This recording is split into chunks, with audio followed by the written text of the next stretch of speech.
네, 오늘은 제가 하는 네 번째 강의인데요. 오늘은 현실은 내 마음을 비춰보는 거울이다라는 제목으로 강의를 시작했습니다. 여러분 지금까지 살면서 여러 사람을 만났을 텐데요. 좋아하는 사람도 있고 꼴 보기 싫은 사람도 있을 것입니다. 가장 꼴 보기 싫은 사람을 한번 떠올려 보세요. 떠올랐습니까? 네.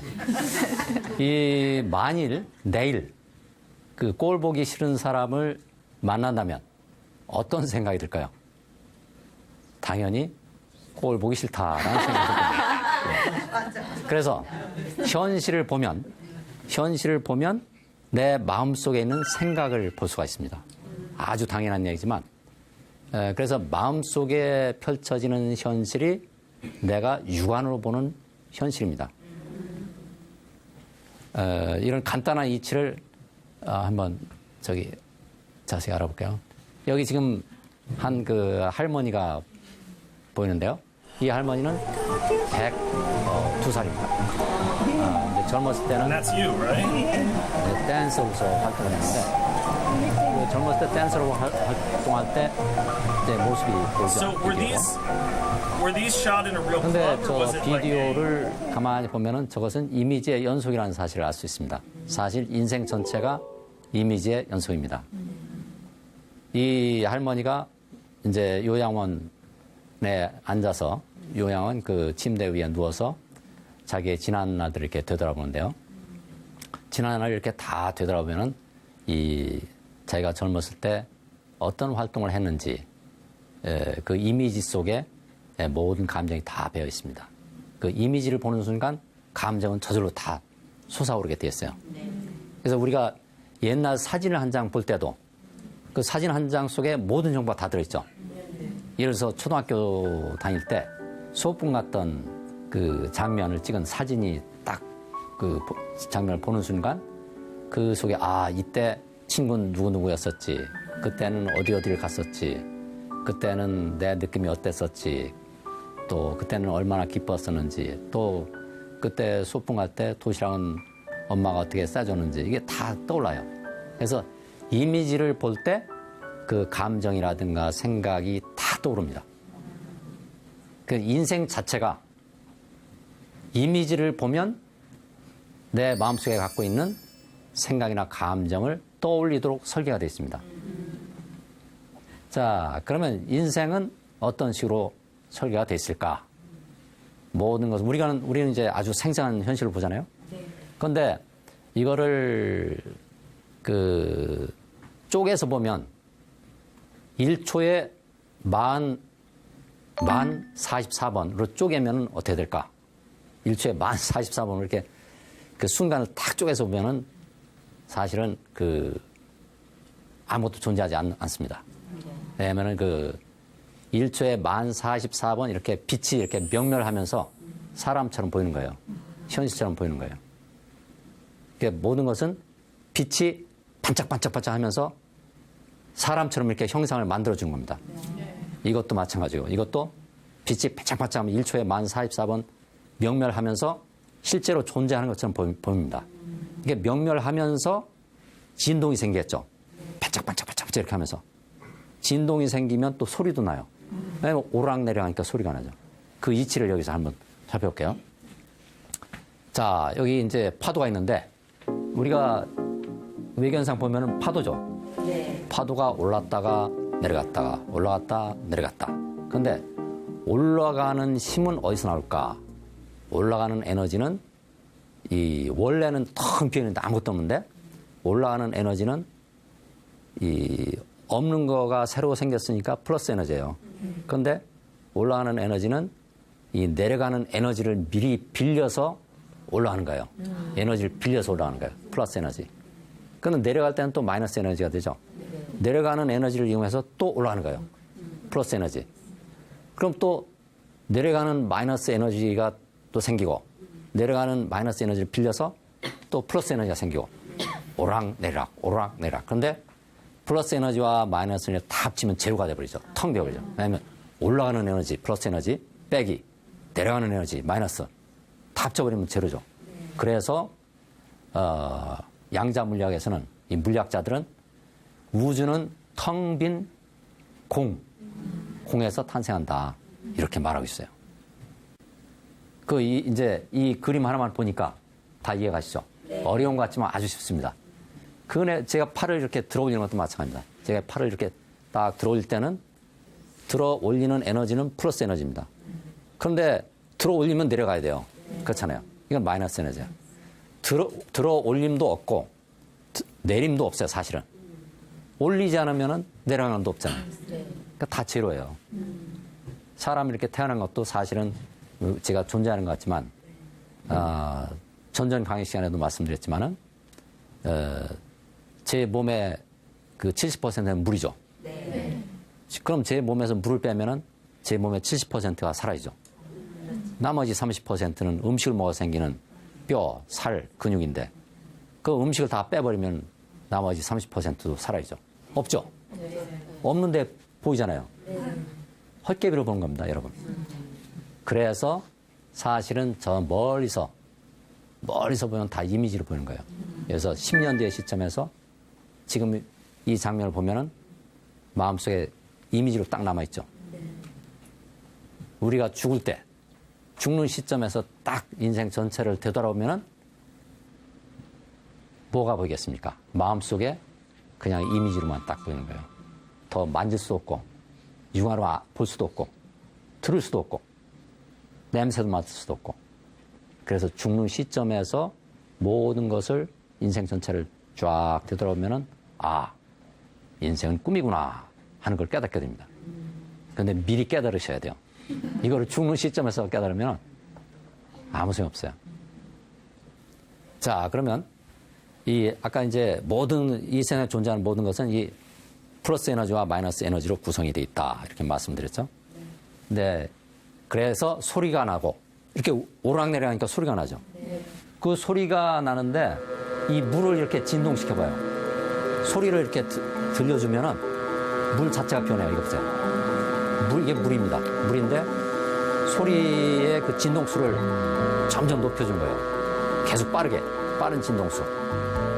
자, 이거는 이제, 물에다가 옥수수 가루, 옥수수 전분을 이렇게 타보면 어떤 변화가 일어나는가 한번 보세요. 자, 옥수수 전분을 이렇게 딱 붓습니다.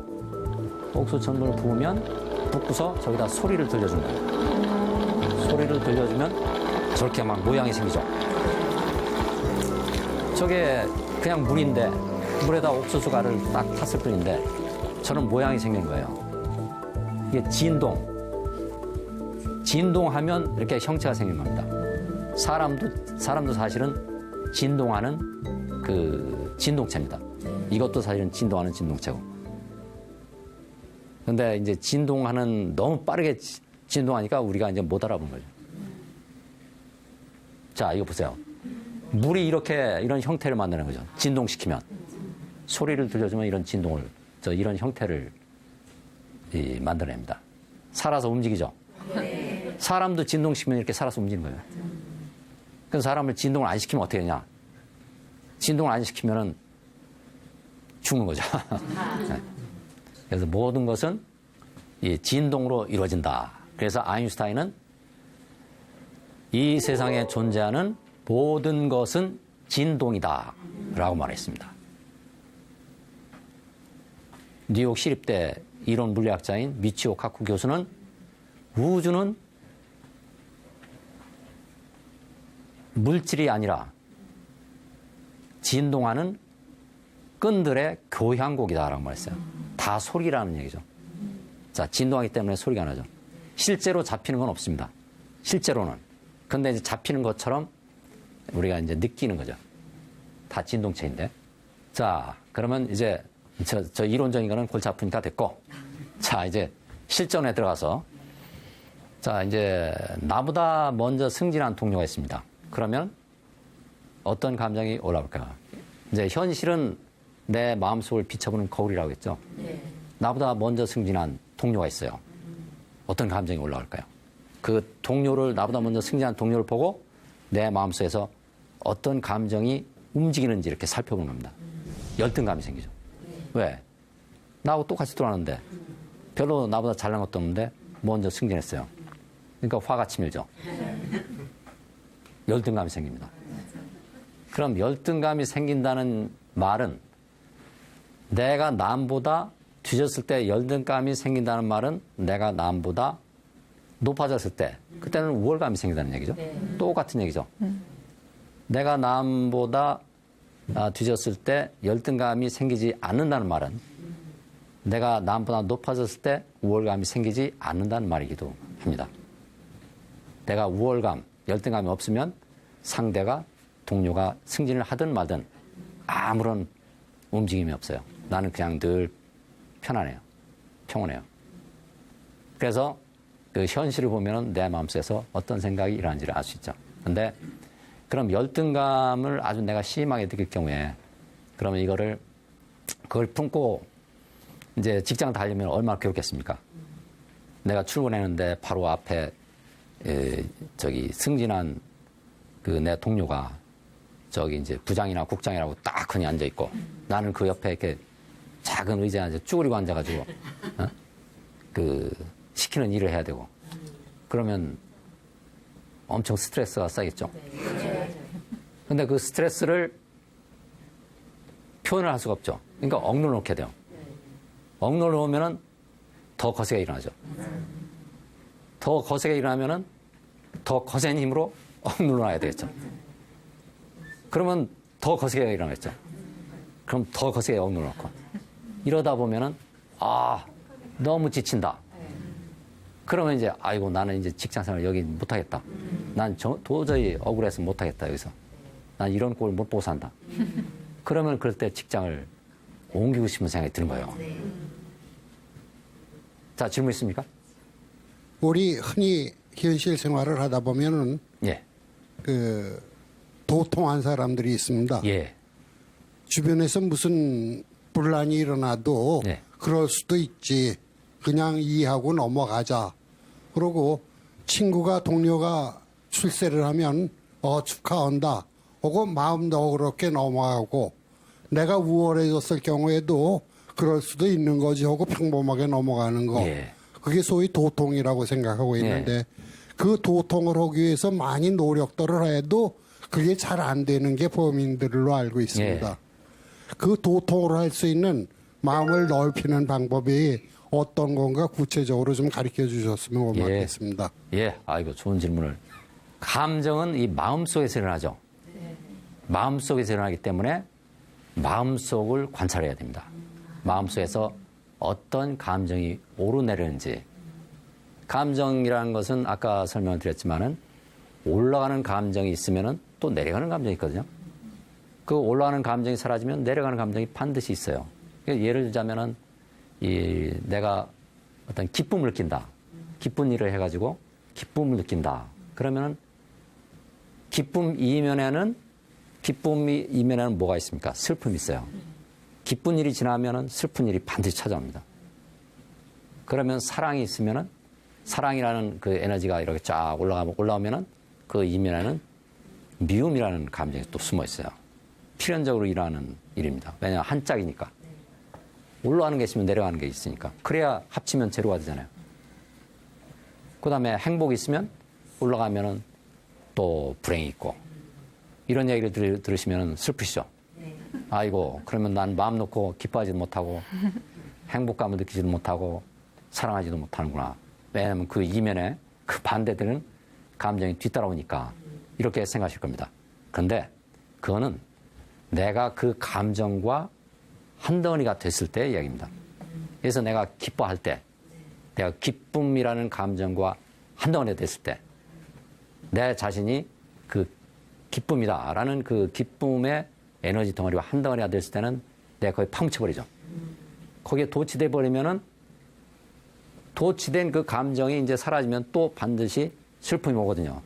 기쁨이 이제 사라졌단 말이에요. 그러면은 나 이제 혼자 남고 혼자 쓸쓸하고 이제 나를 이제 방문하는 사람도 없고 그러면 슬픔이 찾아와요. 여러 사람이 식구들이 이제 모여서 어디 떠들썩하게 어디 가서 놀고 막 이러다가 혼자서 텅 빈 집에 홀로 남아있으면은 그러면 슬픔이 찾아오죠. 그럼 왜 슬픔이 찾아오냐? 내가 한 덩어리가 됐었기 때문에 슬픔이라는 감정과. 그런데 내가 슬픔이라는 감정과 한 덩어리가 안 되고 멀리서 내 마음속에서 이러한 일로 이렇게 바라본단 말이에요. 아, 내 마음속에서 이 기쁨이라는 감정이 일어나는구나. 이렇게 받아들이면, 이렇게 멀리서 관찰하면은, 그러면 나는 이제 한 덩어리가 안 되면서 기쁨을 마음껏 맛볼 수가 있어요. 더 잘 맛볼 수 있죠. 왜냐면은 넓은 시각에서 바라보니까, 아, 기쁠 때는 이런 느낌이 오는구나. 야, 이 호기심을 갖고 이제 기쁨을 이렇게 느껴보는 겁니다. 그러니까 기쁨은 느끼지만, 아, 근데 나는 슬픔은 느끼기 싫다. 그러면 멀리서, 아, 이런 기쁨 이면에는 슬픔이 있는데 나는 이거는 느끼기 싫다. 그러면 내가 안 느끼면 되는 거예요. 왜? 나는 한 덩어리가 된 적이 없으니까. 멀리서 그냥 지켜보고, 한 덩어리가 안 된 상태에서 즐겼던 거니까. 그래서 지금 말씀하신 대로 그 어떤 감정의 오르내림을 내가 멀리서 관찰하면, 마음속에서 오르내리는 감정을 객관적으로 이렇게 받아들여서 관찰하면, 그러면 그 감정에 휩쓸리지 않는 거죠. 그리고 감정 자체가 나로부터 분리되기 때문에, 그래서 누가 화를 내더라도 내 안에 화라는 감정이 없기 때문에 공명을 하지 않죠. 상대가 아무리 화를 내더라도 내 마음속에 화가 안 들어있으면 나는 공명할 필요가 없어요. 그냥 편안하죠. 그래서 그렇다고 감정을 이렇게 막 화를 짓눌러 놓고 다른 감정도 억눌러 놓으라는 얘기는 아닙니다. 그렇게 되면 역효과예요. 억눌러 놓지 말고, 아, 내 마음속에 화가 들어있구나. 내 마음속에 슬픔이 들어있구나. 내 마음속에 외로움이 들어있구나. 이거를 인정해주고 존중해주고 마음으로 이렇게 받아들이는 얘기죠. 몸으로 이렇게 받아들일 생각을 하시면 안 돼요. 몸으로 뭐 감정이 보이지도 않는데, 야, 이 감정을 내가 받아들이겠다고 저렇게 뭐 대시한다고 그래가지고 감정을 받아들일 수 있는 게 아니거든요. 감정이라는 거는 마음에서 일어나는데 어떻게 몸으로 받아들이겠어요? 마음으로 이렇게 마음을 넓혀서 있는 그대로 받아들입니다. 감정을 존중을 해줘야 됩니다. 어떤 감정인데 슬픈 감정도 존중해주고 또 외로운 감정도 존중을 해줘야 돼요. 감정 자체는 좋다, 싫다, 나쁘다, 좋다 이런 게 없어요. 감정 자체는 그냥 감정 자체예요. 그 에너지의 흐름이 아까 그림 보셨죠? 네. 에너지의 파동, 물결입니다. 그래서 그 파동을 내가 거부하지 않고 그냥 바라보면은 그냥 흘러가는데, 아이고 이 감정은 내가 불편하다, 불쾌하다 해서 꽉 억누르면은 마음속에 갇혀버리겠죠. 그러면 감정은 에너지이기 때문에 또 내 몸도 에너지이기 때문에 에너지의 물결끼리 확 이렇게 엉키고 설키면은 감정이 못 빠져나가는 겁니다. 그래서 몸으로 어떻게 할 생각을 하지 말고 마음으로 이렇게 쫙 받아들여요.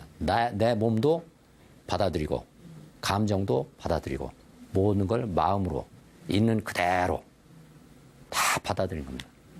마음으로 받아들이는데 그 마음으로 받아들이는 게 사회생활을 하면서 체념이나 포기와는 어떻게 다릅니까? 아, 다르죠.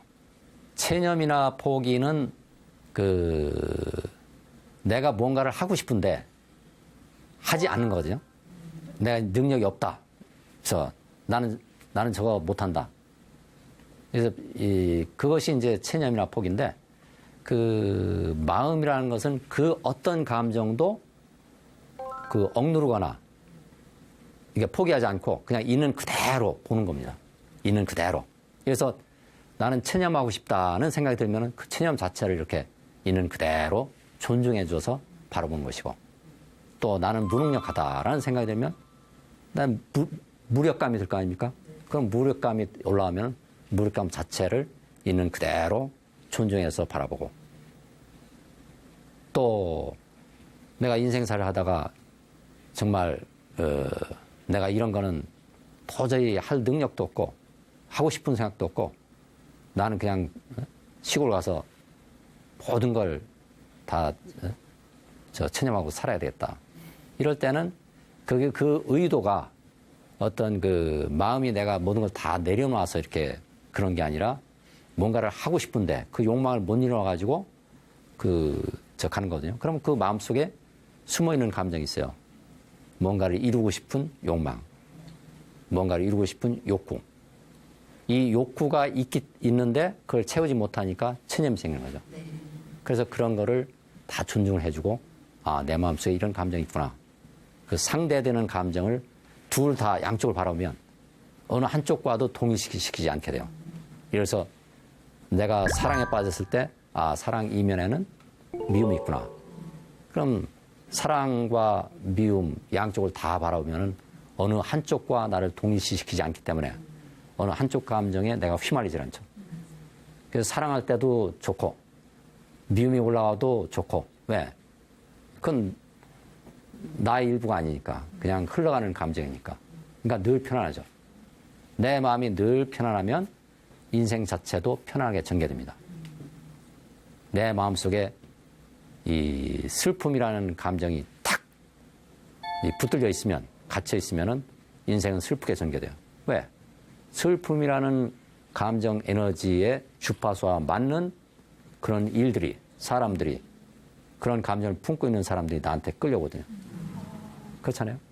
모든 게 아까 저기 파동이라고 했죠. 물결. 주파수가 있어요.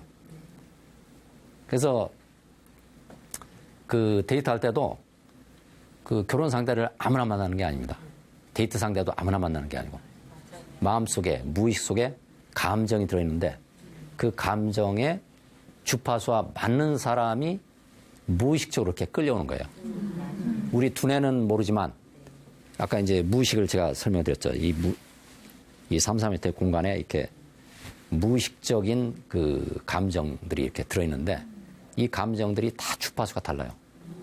슬픔의 주파수가 다르고 화해의 주파수가 다르고 또 기쁨의 주파수가 다르고 그럼 그 주파수에 맞는 감정들을 끌어오는 겁니다. 서로 끌려오겠죠. 주파수가 맞으니까. 그래서 사람을 만나는 겁니다. 우리가 직장에서도 누구 아무나 만나는 게 아니고 그 아주 정교하게 그 에너지의 주파수가 맞는 직장에 들어가고 주파수가 맞는 사람들을 만나고 주파수가 맞는 사람들하고 결혼하고 주파수가 맞는 사람들을 아이로 낳고 이런 겁니다. 좋다 싫다는 우리 두뇌 생각이고 좋다 싫다라는 건 없어요. 그냥 주파수가 맞으면 만나는 거예요. 불행하다, 행복하다 이것도 사람의 마음이 그 생각으로 이렇게 나누는 거지, 분류하는 거지. 그건 감정은 그냥 감정 자체로 존재하는 겁니다. 또 그 이성 앞에 가면은 사람들이 대부분 이제 긴장을 하는데요. 저도 예전에 마찬가지였습니다. 그건 왜 그러냐? 모든 사람들이 이성으로부터 사랑을 받고 싶어 하거든요. 남자는 여자들한테 사랑을 받고 싶어 하고. 그 남자들의 경우는 여자들한테 사랑을 받는다는 얘기가 곧 여자들한테 인정을 받는다는 그런 얘기예요. 근데 여자들은 남자들한테 사랑을 받고 싶어 하고. 그래서 내가 사랑을 받고 싶다는 그런 욕망이 강할수록 긴장을 하게 됩니다. 예를 들어서 내가 아주 좋아하는 멋진 남자가 있다. 근데 그 남자가 내가 만난다. 그럼 나는 긴장하겠습니까? 안 하겠습니까? 긴장하죠. 왜냐하면 잘 보이고 싶으니까. 사랑을 받고 싶다는 욕망이 크니까.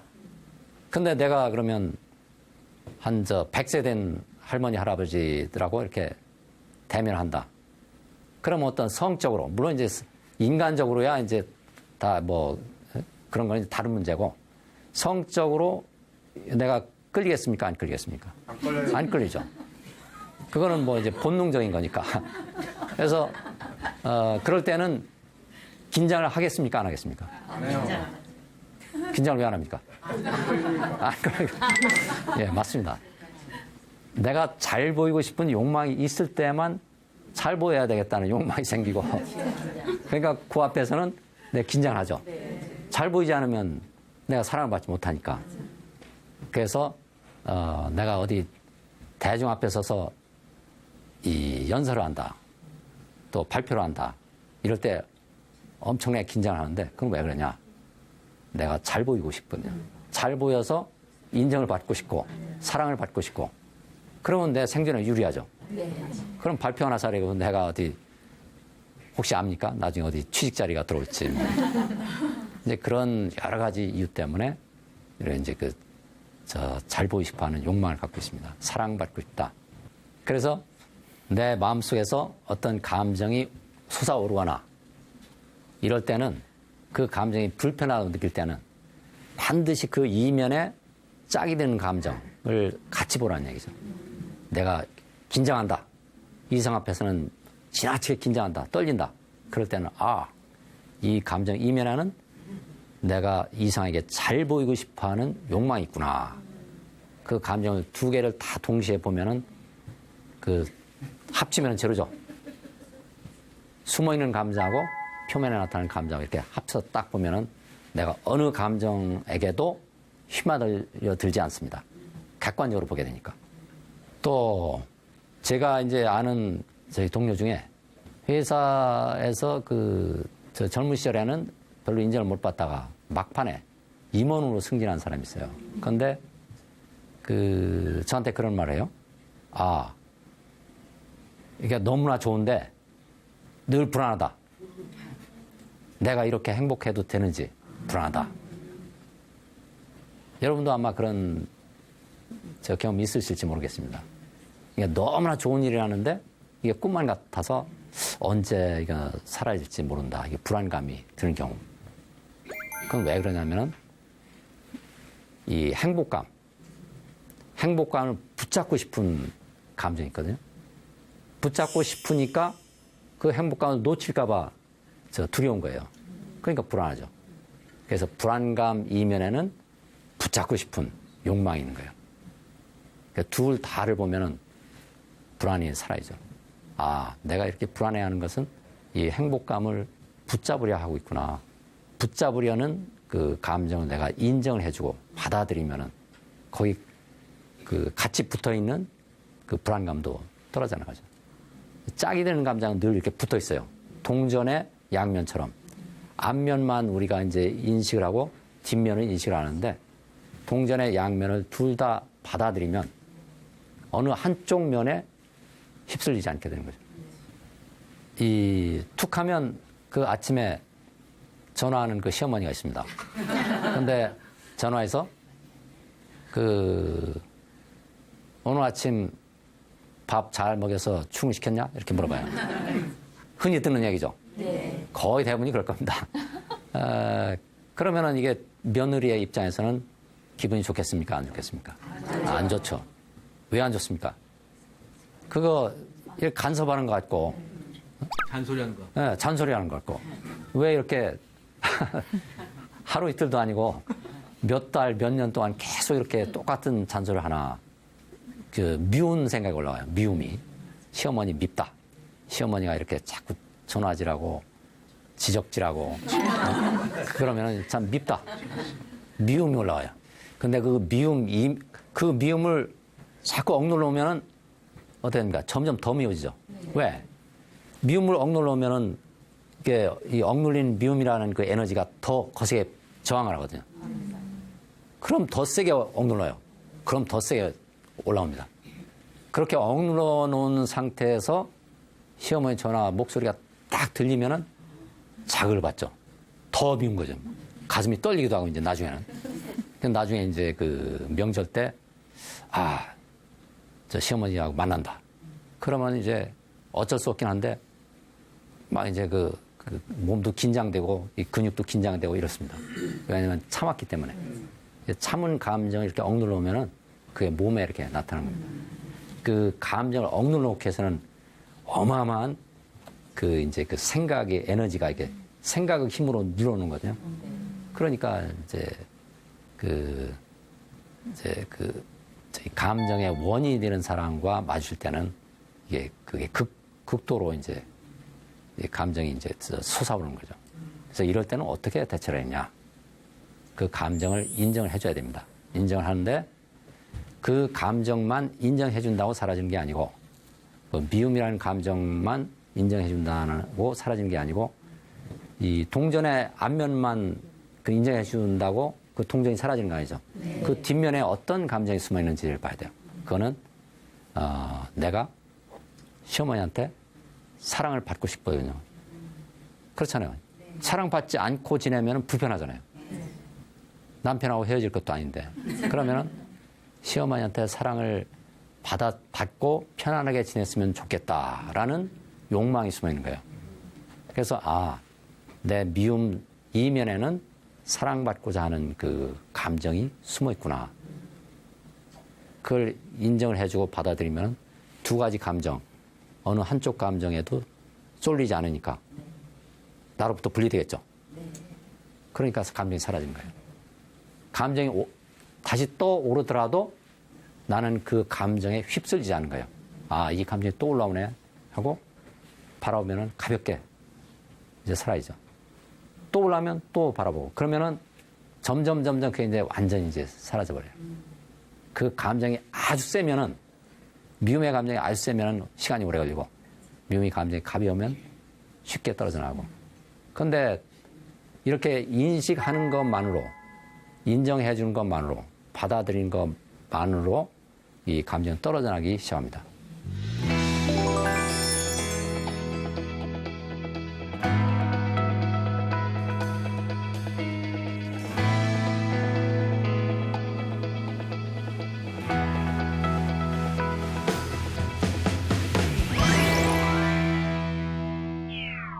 자, 그래서 우리는 이제 현실을 보고 내 마음속에서 어떤 감정이 오르는지를 마치 거울을 들여다보듯이 볼 수가 있습니다. 아까 전 시간에 제가 그런 말씀을 드렸죠. 이 마음속에 들어있는 이미지가 우리가 현실 속에서 보는 이미지하고 똑같다. 마음속에서는 마음속에서 이 어마어마하게 축소된 모습으로 그 현실을 보고 있다. 어마어마하게 축소된 이제 현실의 이미지가 이 마음속에 들어있는데, 무의식 속에 들어있는데, 그거를 두뇌가 어마어마하게 확대해서 보는 게 바로 눈앞에 펼쳐지는 현실이다. 그러면 이해가 쉽죠. 그래서 우리가 이제 지난 일을 이렇게 쫙 되돌아보면, 마음속에 들어있는 겁니다. 그 고등학교 다닐 때 그 친한 친구 이렇게 쫙 떠올려 보세요. 그러면은 어디서 떠오릅니까? 마음속에서 떠오르죠. 근데 그 고등학교 다닐 때 그 친한 친구가 마음속에서 떠오르는데 또 이제 뭐 동창회에서 만나면은 이제 육안으로 현실 속에서 보게 되죠. 현실 속에서 보는 그 친구. 그래서 오늘 내가 그 동창 모임에서 그 친구를 만났는데 생생한 또 현실로 이렇게 나타나죠. 그런데 그 이미지도 또 지나서 이렇게 되돌아보면은 또 마음속에서 일어났던 일로 그 이미지로 이렇게 기억이 되죠. 그래서 모든 것은 그 이미지입니다. 마음속의 이미지. 마음속의 이미지가 마음 밖에 이미지로 플레이되는 게 바로 현실입니다.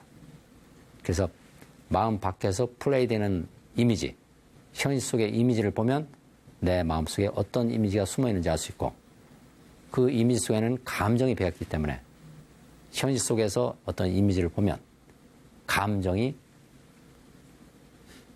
솟아오른다. 그 솟아오르는 감정을 보기 위해서 우리는 그 이미지로 창조된 현실을 살아가고 있는 것이다. 이런 사실을 이해하고 살아가면 현실 속에서 내가 아주 싫다고 생각하는 사람들, 이런 사람들을 뭐로 보게 되느냐? 천사로 보게 됩니다. 왜? 내 마음속에 숨겨져 있는 감정을 끌어내주기 위해서 그 역할을 하는 거거든요. 싫은 사람 역할을 하는 사람이 세상에 어디 있겠습니까? 좋아하는 역할을 하고 싶지. 그런데 그 악역을 맡아서 연극을 하는 겁니다. 연기를. 나한테 내 마음속에 숨겨져 있는 감정을 끌어내주기 위해서. 자, 질문 있습니까? 네. 예. 아까 현실은 마음속에 있는 그 이미지를 투영시키는 네. 거다 이렇게 말씀을 해주셨는데 그렇다면 사실 좀 이해가 잘 안 되는 거는 눈에 보이는 게 현실이라고 다들 믿고 있잖아요. 그렇다면 무엇이 진짜 현실인지 약간 헷갈리거든요. 진짜 현실. 네. 진짜 현실이라는 것은 엄밀한 의미에서는 존재하지 않는 것이죠. 왜냐하면 모든 것이 다 마음속에서 일어나는 것이기 때문에 우리가 이제 꿈을 꿀 때 꿈속에 등장하는 모든 등장인물이 아주 생생하다고 느끼죠. 꿈속에서는. 그죠? 꿈속에서도 거기서도 그 3차원 공간이 있잖아요. 그러니까 내가 뭐 물건을 들어올리거나 뭐 어디 뛰어오르거나 뭐 이렇게 할 수도 있고 어디 산에 오르거나 그렇게 할 수도 있고 낭떠러지에서 떨어질 수도 있고 싸우기도 하고 이런 모든 게 아주 생생하게 플레이 되는데 이 인생도 마찬가지입니다. 인생도 우리가 그 현실이라고 믿는 그 속에서 그 상황 속에서 살아갈 때는 생생한 현실인데 이렇게 되돌아보면은 다 마음속에서 상영되는 영화잖아요. 그렇죠? 이제 바로 이 순간만 지나면 다 영화예요. 여기 1시간 뒤에 이게 딱 이 장면을 되돌아보세요. 더 만질 수도 없고, 또 육안으로 볼 수도 없고, 소리도 들을 수도 없고, 아, 이게 마음속에 꿈이었구나. 그런데 꿈이 계속되는 동안에는 꿈이라는 사실 몰라요. 그 꿈이라는 사실에, 꿈에서 깨어나는 순간 언제냐? 죽음과 맞닥뜨렸을 때 이게 다 꿈이었다는 사실을 알게 됩니다. 왜 그러냐? 이 죽음의 순간에는 바로 다음 순간이 없죠. 존재하지 않죠. 그러니까 내가 갖고 있는 모든 걸 다 내려놓고 떠나야 돼요. 내 몸도 사라지고, 내 가족도 사라지고, 내 재산도 사라지고, 자연도 사라지고, 내가 속해 있는 우주도 사라지고, 모든 건 다 사라지잖아요. 내가 갖고 갈 수 있는 건 아무것도 없고.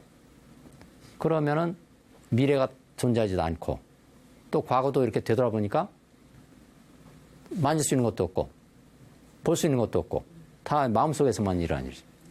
그러니까, 아, 이게 다 꿈이었구나. 아무것도 없구나. 그래서 죽는 순간에 모든 사람이 인생이 꿈이라는 걸 알고서 떠나게 됩니다.